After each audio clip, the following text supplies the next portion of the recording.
Hello, my name is Shelbiee Arreguin, and I am a student at Marquette University studying clinical mental health counseling.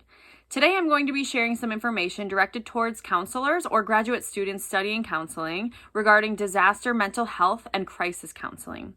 I'm going to share some ethical considerations and explain some ways that crisis counseling differs from traditional counseling. So firstly, as counselors, in order to make ourselves available to people who are in need of crisis counseling, we first must do the work it takes to become competent in this area of practice. According to Section C of the ACA Code of Ethics, counselors must recognize their boundaries of competence and complete necessary training to become specialized in their particular area of practice.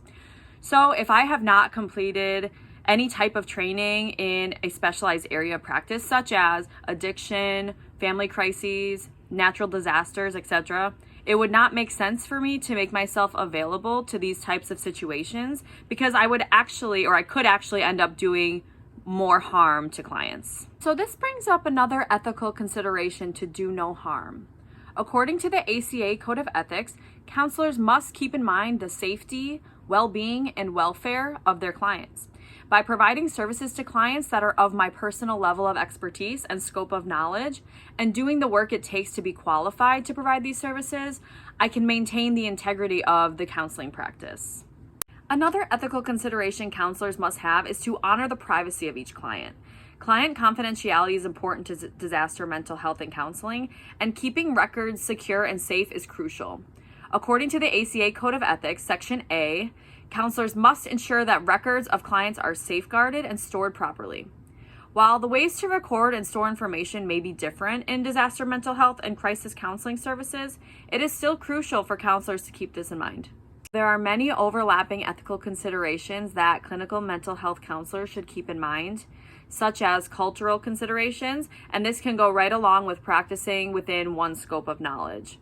If I, as a counselor, am unaware of how to approach a certain situation due to my lack of awareness of a client's culture, or I do not speak the same language as a client, I could also refer out to other mental health professionals who are better equipped, or a supervisor to either assist the client or guide me in the right direction. Now let's talk about the ways that crisis counseling differs from traditional counseling.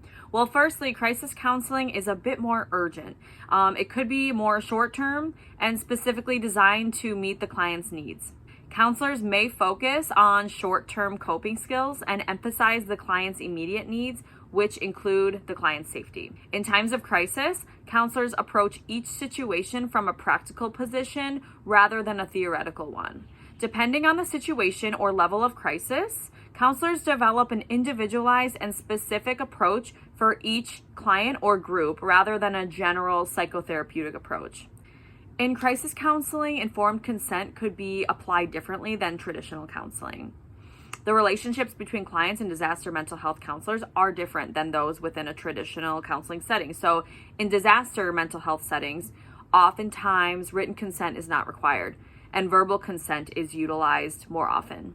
I hope I've provided you with some tools that you can utilize in your current practice or your future practice as a clinical mental health counselor.